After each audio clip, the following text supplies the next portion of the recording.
26 mai 1946. Dimanche 5 après Pâques. L'explication d'Azaria, qui viendra certainement, est précédée ce dimanche par le sourire de la Vierge Immaculée. Car dans une robe aussi blanche que dans les apparitions de Lourdes et de Fatima, mais sans ceinture bleue ni cordon doré. Un simple cordon blanc comme la robe la maintient froncée à sa ceinture et l'ordo de ses cheveux apparaît car elle n'a ni voile ni manteau. Il s'agit de la Soave vêtue de blanc comme elle l'était souvent pendant les étés à Nazareth. Seulement maintenant, son vêtement est plus splendide que tous les tissus terrestres et semble être fait d'un véritablement surnaturel. Elle me réconforte et me sourit depuis hier soir. Et dans mes douleurs qui m'empêchent de dormir, ce qui serait une échappatoire de quelques heures aux nombreux soucis qui m'oppressent, je la trouve toujours présente à chaque sortie du demi-sommeil interrompu, qui est le seul repos de la chair fatiguée, épuisée, et qui ne peut se reposer véritablement dans un vrai sommeil. Sa candeur, l'émanation blanche de son corps glorifié et l'expression inexprimable de son visage brillent comme une étoile dans la chambre noire et dans mon cœur affligé. Ainsi passe la nuit, et la douce mère est encore là le matin et ensuite dans les heures qui précèdent le jour. Seule avec elle, je la vénère avec les paroles silencieuses de l'esprit et je ne demande rien parce que je sais qu'elle sait tout. Parce que je sais qu'elle est là pour me consoler et il n'est pas nécessaire que je lui demande parce que la mère anticipe chaque demande de ce qu'elle sait être ses enfants.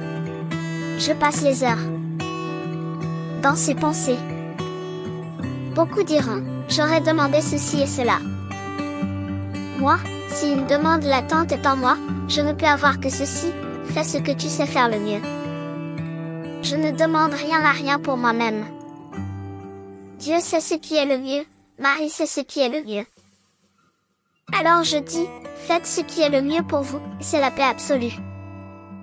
Une paix qui flotte au-dessus de tout ce que les hommes déchaînent avec leur méchanceté, leur égoïsme, leur lâcheté, leurs mensonges et autres mauvaises choses similaires. Soufflant ces mauvaises choses dans la petite mer de mon esprit qui est placide parce qu'elle reflète le ciel. Je pense, quelle punition recevront ceux qui troublent les esprits consacrés au service du Seigneur? Et la mère très pure me répond. Ce que Jésus t'a expliqué dans de nombreuses dictées. Et cela, dans votre cas, vous l'avez déjà remarqué, se produit à plusieurs reprises. Car il est inutile de donner d'autres noms à ce qui arrive à telle ou telle personne qui a échoué dans sa mission auprès de vous ou qui vous a causé de la douleur et du trouble. Le nom est ce que vous connaissez. Ma fille, te souviens-tu de cette heure de triste paix où je t'apparus sous les traits d'une servite et t'attirai à moi, sous mon manteau noir, pour te protéger tandis que je pleurais et regardais vers le nord? Je vais maintenant vous expliquer la signification de cette vision prophétique. Mon fils, et je ne peux pas t'en expliquer les raisons en ce moment, t'a placé sous la tutelle des servantes de Marie parce que tu ne peux pas être seule, ma fille, avec ton grand trésor. L'Éternel m'avait aussi donné la protection d'un époux, inutile à la procréation, nécessaire à la protection, lorsque le trésor du ciel et du monde allait descendre sur moi. Ma divine maternité aurait pu s'accomplir même sans Joseph.